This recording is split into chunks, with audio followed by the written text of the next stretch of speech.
Let's my good news. Let's my good news. Chandigarh में जन्मे आजाद जैन, जिन्हें लोग पीपल बाबा के नाम से जानते हैं, पिछले 45 साल से पेड़ लगाने का काम कर रहे हैं। अब तक ये देश भर में 2 करोड़ से ज्यादा पौधे लगा चुके हैं। उनके पिता सेना में डॉक्टर थे, लेकिन आजाद जैन का झुकाव बचपन से ही प्रकृति की ओर था। पर्यावरण से उनके गहरे लगाव की वजह से लोग उन्हें पीपल बाबा कहने लगे। ये पीपल, नीम और बरगद जैसे पेड़ों को प्राथमिकता देते हैं क्योंकि ये ज्यादा ऑक्सीजन देते हैं। 1977 में इन्होंने गिव मी ट्रीज नाम से एक संगठन शुरू किया जो अब 20 से ज्यादा राज्यों में सक्रिय है। इनका मानना है कि पेड़ लगाना सिर्फ धरती के लिए नहीं बल्कि इंसानियत के लिए भी जरूरी है। उन्होंने लाखों लोगों को इस मुहिम से जोड़ा है। नई दिल्ली में डॉक्टर गीतांजलि चोपड़ा ने विशेज एंड ब्लेसिंग्स नाम का संगठन खोला है, जिसका मकसद है महिलाओं को आत्मनिर्भर बनाना। यहां खासकर शहरी गांवों की महिलाएं, जो पहले कभी घर से बाहर नहीं निकलती थीं, अब सिलाई कढ़ाई सीख रही हैं। प्रशिक्षण के बाद वे खुद कमा रही हैं और अपने परिवार की आर्थिक मदद कर रही हैं। अब तक 200 से ज्यादा महिलाएं इस पहल का हिस्सा बनकर आत्मनिर्भर हो चुकी हैं। डॉक्टर गीतांजलि का मानना है कि हर महिला में हुनर होता है, बस उसे सही दिशा में थोड़ा साथ चाहिए।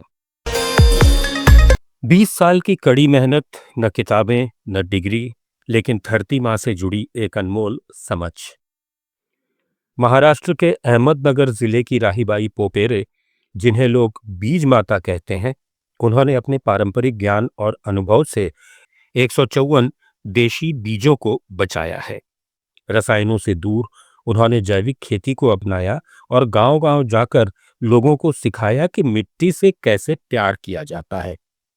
उनके काम ने साबित किया कि असली शिक्षा न किताबों से मिलती है, न डिग्रियों से, बल्कि जुनून, अनुभव और धरती से रिश्ते से मिलती है।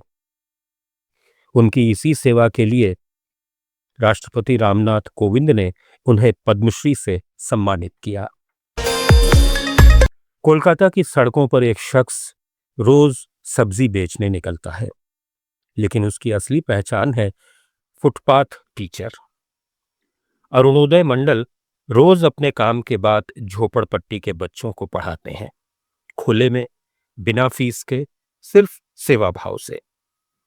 उन्होंने 200 से ज्यादा बच्चों को स्कूल की पढ़ाई से जोड़ा और बताया कि समाज की सच्ची तरक्की शिक्षा से होती है।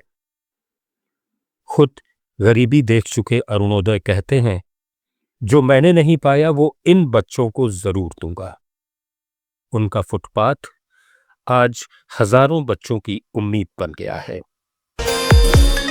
हैदराबाद की एक साधारण सी महिला हुसैन बी ने ऐसा काम किया जिसे सुनकर हर कोई सलाम करता है।